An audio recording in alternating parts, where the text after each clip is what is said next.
आपकी नई नई शादी हुई है और आपकी पत्नी आपसे तमीज़ से बात नहीं करती, या फिर आपकी शादी को काफ़ी समय हो चुका है और अचानक आपकी पत्नी का स्वभाव बदल गया है, वो आपसे तमीज़ से बात नहीं करती है, लड़ती है, झगड़ती है या फिर बिल्कुल बात नहीं करती है। तो ऐसे में अगर पत्नी लड़े तो पति क्या करे? नमस्कार दोस्तों, मैं हूं एडवोकेट धीरज कुमार, आपका स्वागत करता हूं आज की वीडियो में। दोस्तों देखिए, अगर आपको लगता है कि आपकी नई नई शादी हुई है और आपकी पत्नी आपसे तमीज़ से बात नहीं करती, लड़ती झगड़ती है, रिलेशन नहीं बनाती, दूर रहती है, तो ऐसे में सबसे बेस्ट जो ऑप्शन होता है वो तो ये होता है कि उसके मोबाइल में आप सॉफ्टवेयर डाल दो। वो दुनिया भर के सॉफ्टवेयर आते हैं, किसी को भी आप डाल सकते हैं। अपने आप ही सारा चिट्ठा निकल कर आ जाएगा कि किससे क्या बात करती है, कौन सा ज्ञान कहाँ से आ रहा है और कौन सहेली है या घरवाले है, कौन उसको क्या बता रहा है। अगर ये पॉसिबल नहीं है, कोई अपना मोबाइल छुपाता है, तो आप जहाँ पर जिस रूम में वो रहती है, बात करती है, वहाँ भी कोई स्पाई कैमरा लगा सकते हैं। उससे भी आपको अंदाज़ा हो जाएगा कि वो किससे क्या बात करती है। या कोई वॉइस रिकॉर्डर ऐसा रख सकते हैं कहीं भी जो कि आस पास की बातों को कैच करता हो। तो इससे काफ़ी हद तक पता लग जाता है कि भी उसके मन में क्या चल रहा है। अगर ये भी चीज़ पॉसिबल नहीं हो तो सबसे पहले पता करने की कोशिश कीजिए कि भी पत्नी घर में रहती है, कहीं बाहर जाती है, कहीं चाल चलन तो उसका ख़राब नहीं हो गया, या फिर नई नई शादी हुई है तो ये लूटने के चक्कर तो नहीं है। ऐसा तो नहीं है कि कोई लुटेरी दुल्हन आ गई है, कोई पैसा लूट कर निकलना है।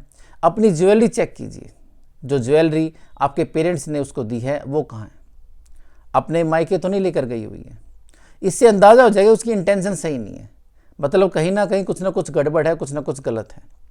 वैसे तो ये सारी चीज़ें नई नई शादी में होती हैं, लेकिन अगर शादी पुरानी हो चुकी है तो ये भी पता करना जरूरी है कि पत्नी सोशल मीडिया में किसी से अटैच तो नहीं होगी।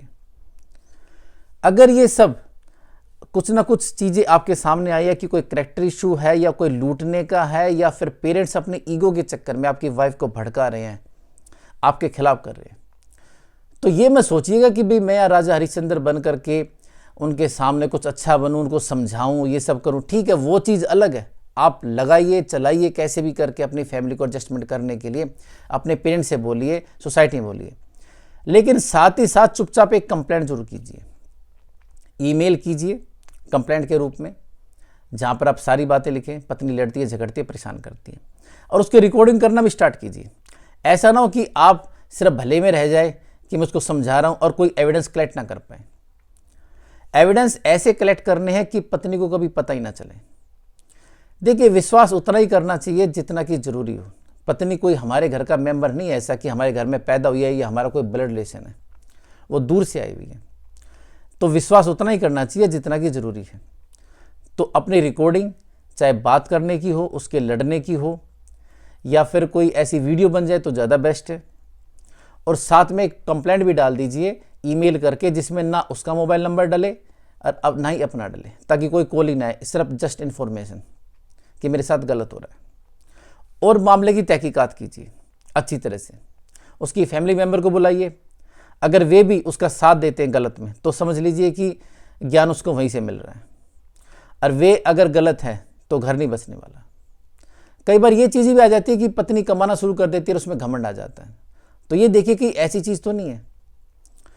ऐसे में आप एक चीज़ और भी कर सकते हैं कि कोई अगर उसके साथ अटैच है, जैसे कि कोई उसकी सहेली हो या कोई उसकी सहेली ऐसी है जो आपके भी टच में हो, उसको कह करके उसको समझा सकते हैं। इस तरह से भी गृहस्थी को बसा सकते हैं। कहीं कोई आप मीटिंग कर सकते हैं फैमिली, या कोई पंचायत कर सकते हैं, या फिर किसी रिश्तेदार के अगर वे अटैच में है, उसके फैमिली मेम्बर जो कि उसकी बात मानते हैं, उसको भी जाकर बोल सकते हैं। ये चीज़ें तो आपको अलग से करनी है, लेकिन एविडेंस आपको जरूर कलेक्ट करनी है। कल को क्या पता क्या बात हो जाए भाई, कल को कोर्ट कचहरी भी हो सकते हैं, कुछ भी हो सकता है, इसलिए सावधान जरूर रहिएगा। आंख बंद करके कभी विश्वास मत कीजिएगा। ठीक है, इंसान को प्यार होता है, उसका मान सम्मान भी उसकी पत्नी होती है कि वो घर में आई हुई है, लेकिन अगर कहीं कोई भी ऐसी हरकत हो रही है तो जरूर इन चीज़ों पर ध्यान देना चाहिए। एविडेंस जरूर कलेक्ट करने चाहिए, कंप्लेंट जरूर डालनी चाहिए, और खासकर नई नई शादी हो तो बिल्कुल ये काम करना ही करना चाहिए। पुरानी शादी में तो चलो फिर भी हम उम्मीद रख सकते हैं कि बच्चे हो चुके हैं और पत्नी शायद भाई किसी के बहकावे में है और कल को सुधर जाएगी, लेकिन नई नई शादी है तो एविडेंस कलेक्ट पर ध्यान दीजिए। ये मैं सोचिएगा कि मैं कुछ गलत कर रहा हूँ या मैं इसे एविडेंस कलेक्ट कर रहा हूँ तो कुछ भाई ये गृहस्थी तोड़ने वाली बात है, नहीं। अपने अगर सेफ्टी के लिए अगर आप कुछ कर रहे हैं तो उसमें कुछ गलत नहीं कर रहे हैं। तो दोस्तों आशा करता हूँ आज की वीडियो को पसंद आएगी।